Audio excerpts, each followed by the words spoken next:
a great deal of satisfaction to see the changes in attitudes among our Indian children, even among the other children in the school as well, as they become conscious of the rich heritage of our Indian children. Very few of them had ever heard the history of our Indian community and our Indian people except through the eyes and the pens of the white men. And now they're seeing as the legends and the stories of history are passed down from the older people to the younger ones that have in school. For the first time, the other children in the school are seeing some of the beauty and some of the rich history and legends through the eyes of the red man rather than through the eyes of the white. And I think that this is done as much, perhaps, or almost as much for all the children as it's done for the Indian children. Very good. Okay. Okay. And Fred, would you tell us what your name is and what your position is? My name is Fred Diaz. I'm the director of the YES project. Okay, would you describe for us what the YES project is? All right. The YES project, first of all, the acronym stands for Y for the Yakima language, E for English or ESL, English is a second language, Spanish or SSL as it's commonly referred to, meaning Spanish is a second language. It's unique, or we feel our program is unique in that it's departmentalized. It also has learning centers where we have children in kindergarten through third grade rotating around. Instead of being stationary in one classroom, they rotate around to 4 centers where we have specialists, one in the language center, one in the arts and crafts center, one in the reading center, and one in the math center. And the uniqueness, I think, of the project is that it offers 3 languages. Oftentimes, people will tend to think that this means that the youngsters are taking all 3. Well, actually, we offer 3, but only children will take English and either Spanish or Yakima. And I have, in the 4 years we've been funded, I have yet to see another program that offers this kind of offering. Very few, in fact, like I said, I haven't found any that offer 3 languages. There's usually just 2. Many, many bilingual programs, but very few that are trilingual as ours is. And basically, the children rotate around and go to the specialists. In a reading center, we have 1 or 2 aides that assist the specialist in each center. The children then are diagnosed with testing, and we find out what levels they need help in. They're put in groups then and are given academic work to meet the needs of their needs. What would you characterize as the goals of this program, and what need did you see that resulted in this program? Okay, the basic goals, I think, are 2, although we have 5. The 2 that I feel the most important is to meet the academic needs of all children, not just the minority children, but all children. Secondly is the concept, the encouraging and the teaching and learning of a better self-image that we, I think, through our program, help all of our youngsters in our program. I think these 2 are the 2 basic ingredients of our program, and I think my own personal biases, if I have any, would be that the first one is to raise the self-image of a youngster has to be the first step in learning, because I think until a child feels good about himself or herself, academic learning won't take place.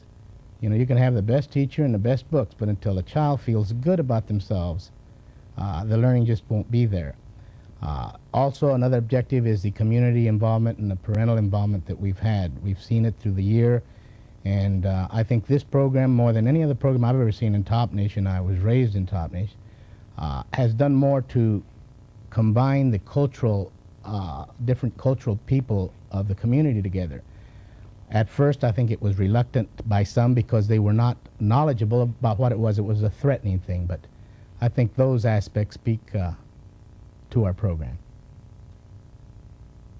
Why was there a specific need, say, among the minority groups in the Toppenish area, the Yakima area, for a program like this? What set them apart from the larger population? Well, the dropout rate, I think, is a concern not only here in this area but throughout the country. It has been for many, many years. We have made tremendous progress, but I think we have a long way to go. And I think initially this was something that was a concern to many, many people. Mr. McEwen, the principal of Lincoln School, first saw this and saw what the bilingual program in his school was doing. He liked it so much that he felt that he ought to have another program similar to, but not identical to, the bilingual program, and as a result, he wrote the trilingual, tricultural, or multicultural now as we have it, program, which is the YES program that we have now. But I think the dropout rate, which with this comes this self-image thing that I told you about, I think they're all interwoven. But I think the dropout rate and the involvement of community and the children feeling good about themselves, wanting to come to school, and being able to meet success, all of these were things that I think spurred Mr. McEwen into first writing the project or the program. What is your involvement in this program? I'm the director of the program, and I oversee really the entire program with close work with the principals. We have a program, we had two full programs at Lincoln School and at Garfield School when we were funded fully. And that was to say that we had the departmentalized, the learning centers at both schools. This last year, because of funds being cut, we went with the full program at Lincoln School and only a language and cultural center at Garfield School.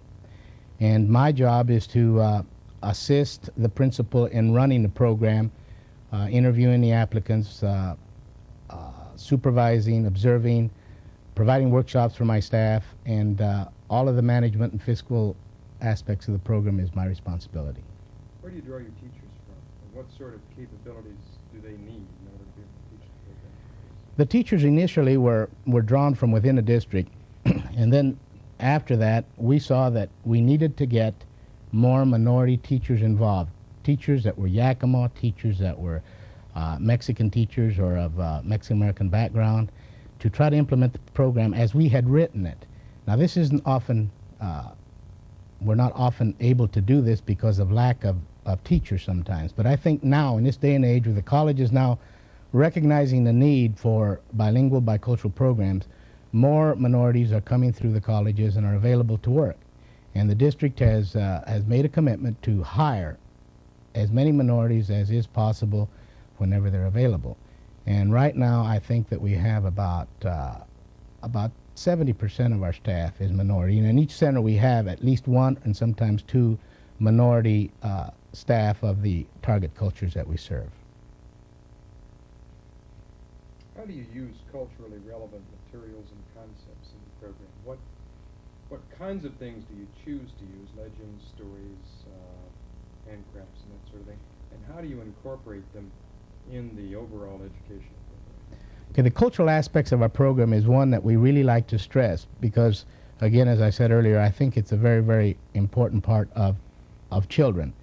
Along these same lines, I'd like to make perfectly clear, too, that when you talk about culture, oftentimes you think the culture of the Mexican or the culture of the Yakima, but we fail to realize that understanding cultures is something that has to be given to all students. It isn't a minority problem, this this cultural lack of knowledge. I think it's an Anglo problem too. And so they have to know, they have to be made aware that it isn't just us, but that we're all together, and the more they know about us and the more we know about everyone, the better it's going to be for everyone. Now, to answer your question more specifically, initially there were very few materials, particularly Yakima materials. The language was just being developed, and we worked very closely with the Johnson O'Malley Consortium that is in process of developing materials such as this book that I have here. This is a student's copy of materials that are being developed by an ex-teacher of ours, Rose Bassett, who worked very closely with staff on Johnson O'Malley. And what this is a Yakima language for the primary level, where you have the Yakima language, various exercises that involve not only activities, but beginning reading, language activities, and cultural activities, then are supported with things like The Way It Was, which was Yakima Indian legend book that was just produced last year. This is an excellent book that has been done by the Yakima people that have lived here for many, many years.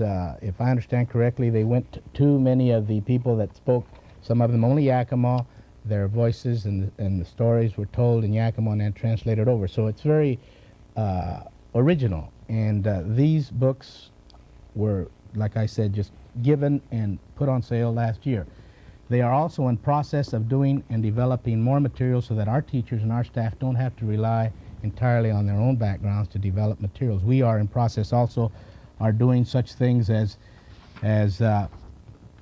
cultural activities that relate to language, both English and in Yakima. Hazel Umtouch has begun to develop these, and we want to expand not only with the Yakima tribes, but also tribes within the entire country. The emphasis, as I said, changed from a tricultural emphasis to a multicultural emphasis. And I recently put together things like this that have about 40 different countries, just very basic. They appear for an adult very elementary, but if you stop and think that this is maybe a kindergarten student, a first grade student that is learning a sentence that may just be as this says, here's an Arabian boy, he is from Arabia. And then in Spanish to say that, and then in Yakima to say, this is very, very challenging. And so I think to have a multicultural approach will help in the total picture of the educational aspects of any child. Fred, let me ask you one question about those materials now. Were they developed under funding that you sponsored? Or Title VII. These others, no, were Johnson O'Malley. Title IV, Johnson O'Malley. And they came after you had started Yes. programs in your school? Yes. Yes. But they're now being incorporated into this cultural curriculum Yes. in your school. So, because one of the questions I was going to ask is for you to talk a little bit about how the teachers or how the people go about developing specific curriculum for the program. And we have some teachers. Yeah, we have teachers to talk about. Right. But there's also the parent input that we'll Right, talk a little bit about. Yes. Fred, I would be interested to know what you consider. The program has now been in effect for a couple of years, right? This is our 4th year. Okay. What has the effect been, insofar as you can measure? What, let's say, have you done any serious evaluation? Have you made any serious attempts to evaluate what the change in attitude, what the change in behavior, the change in the dropout rate has been? And if not, do you have a sort of a gut feeling about what the effect of the program has been on the kids that it serves? Yeah, the evaluation part, I think if I was to pick an area that I think needs improvement in, it would have to be the total evaluation, because I find that in most federally funded programs, they are evaluated on an academic level primarily. I would say 99% of most programs are evaluated on an academic level. Well, that doesn't speak to our program, because the area that I think our kids have made the most progress is on the cultural aspects of it. And thus far, there aren't too many tests that really can prove how or whether or not a person has his self-esteem has progressed. There are some that have been just produced. In fact, recently I have ordered one that was developed in California for 3rd graders that I'm going to give a pre and post test that shows whether there's been progress on cultural sensitivity or cultural awareness on behalf of the student. But I think that that's our key to our program, and yet to be able to turn around to people and say, prove to me that this has happened, it has to be done by teacher evaluation, parental involvement, and my observation. And based on these and the few parents that I have talked to, I'm very, very positive that there's been improvement. We see it by the fact that attendance has improved. Children, minority children especially, now are coming to school and now are standing up and sharing some of their cultural background, their foods, their clothing. They wear braids, they wear moccasins, they wear clothing that relates to their culture, as do the other minorities. In the past, this wasn't the case. In the past, I can recall myself, you know, when we ate our own cultural food, we didn't eat it where people could see us. We were under the bleachers. You don't see that anymore. You see kids coming to school now sharing their Indian fried bread, sharing their tacos, and the Anglos wanting to share. That alone, to me, speaks better than any test that these other people have put together. I'm just sold on the idea that we have been successful. How has the program been accepted by the Indian adult community, the Hispano adult community, and the overall community as a whole? I think it's been, initially, the first year or two, we had some problems like any new program will have. Most of the problems stem from, I guess it could best be summed by saying, the old saying, people are down on things they're not up on. And that was precisely what was happening to our program. It's just like when bilingual education first came to be. People didn't understand it, and therefore were against it. But now that they understand that we're sincere in what we're trying to do, the Anglo community, the Hispanic community, I think the Yakima community, and the Indian community at large, for the most part, I say, are fully receptive to this. This was shown by our cultural events that we have. We have 2 or 3 cultural events each year where we have foods from all the ethnic groups represented, a big potluck. And then we have a program. We have Indian dancing, dances in Mexican dances and songs. We've had as many as 500 to 600 people from the community together, whereas before in the history of Toppenish, as far back as I can think, I can never remember seeing this kind of ethnic groups. Most of it was, and no offense to the groups, civic groups that might have been there, but they were, for the most part, white faces. And this, to me, just proves to me, as I said before, it's doing something that other programs have never done. What plans do you have, or what plans does the school system have for continuing this program and perhaps expanding it in the future? We have plans to expand by way of funding, but as was stated earlier, the funds every year get to be a little harder and a little tougher to compete for. A good example of this is last year, the state of Washington was appropriated $1,200,000 for the specific Title VII funds that we compete for. Of these, there were 4 districts that were funded. There was Tacoma and Seattle, which are very, very big cities, Pasco, which is about a little bigger than Toppenish, and then Toppenish. We were funded for about $108,000, and one of the projects was funded for $500,000. So the competition is very, very tough. We would like to expand, but like I say, right now I think if we can keep our program as it is, and if we can prove further that we're successful, I think our chances are just that much better for funding. So we plan to increase our program, but it'll probably be a year after. Any other questions? No. That was fine. The involvement of other adults in the area, say, and that would include as resource people Right, as well. okay. You know, people who come in and talk about the various cultures. All right. Okay. Would Sure. you just like to Sure. talk about parental involvement and adult All involvement? right. The parental involvement is another one of our 5 objectives. And the way we involve them, well, number one, by law, we have to have a parent advisory committee. Ours is made up of 12 individuals, and it has to be ethnically balanced. This sounds rather funny when you first hear it, but what it is we have 4 Anglos, 4 Mexican Americans, and 4 Native Americans. I think this is good because you get really good input from the groups that we serve. We even have, in fact, 3 high school students that are on our committee, and they are ethnically balanced.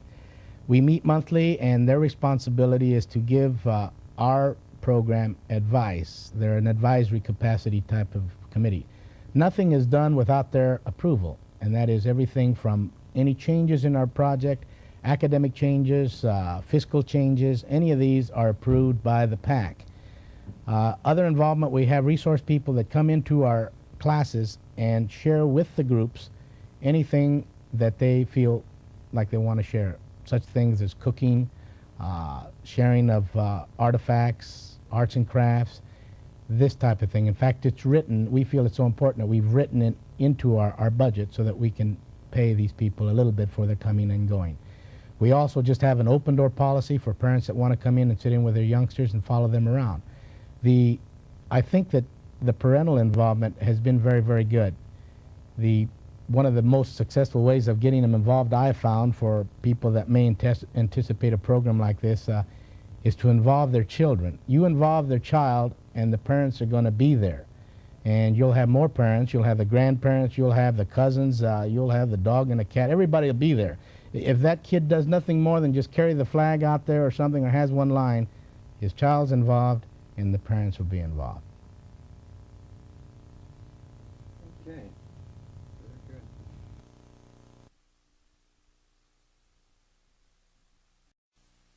Very good. A great deal of satisfaction to see the changes in attitudes among our Indian children, even among the other children in the school as well, as they become conscious of the rich heritage of our Indian children. Very few of them had ever heard the history of our Indian community and our Indian people except through the eyes and the pens of the white man. I think that this means that the youngsters are taking all three. Well, actually, we offer three, but only children will take English and either Spanish or Yakima. And I have, in the 4 years we've been funded, I have yet to see another program that offers this kind of offering. Very few, in fact, like I said, I haven't found any that offer three languages. There's usually just two. Many, many bilingual programs, but very few that are trilingual as ours is. And basically the children rotate around and go to the special. It's unique, or we feel our program is unique in that it's departmentalized. It also has learning centers where we have children in kindergarten through third grade rotating around. Instead of being stationary in one classroom, they rotate around to 4 centers where we have specialists, one in the language center, one in the arts and crafts center, one in the reading center, and one in the math center. And the uniqueness, I think, of the project is that it offers 3 languages. Oftentimes, people will tend to think. Now they're seeing the legends and the stories of history are passed down from the older people to the younger ones that have in school. For the first time, the other children in the school are seeing some of the beauty and some of the rich history and legends through the eyes of the red man rather than through the eyes of the white. And I think that this is done as much, perhaps, or almost as much, for all the children as it's done for the Indian children. Very good. Okay. Okay. And Fred, would you tell us what your name is and what your position is? My name's Fred Diaz. I'm the director of the YES project. Okay, would you describe for us what the YES project is? All right. The YES project, first of all, the acronym stands for Y for the Yakima language, E for English, or ESL, English is a second language, Spanish, or SSL as it's commonly referred to, meaning Spanish is a second language.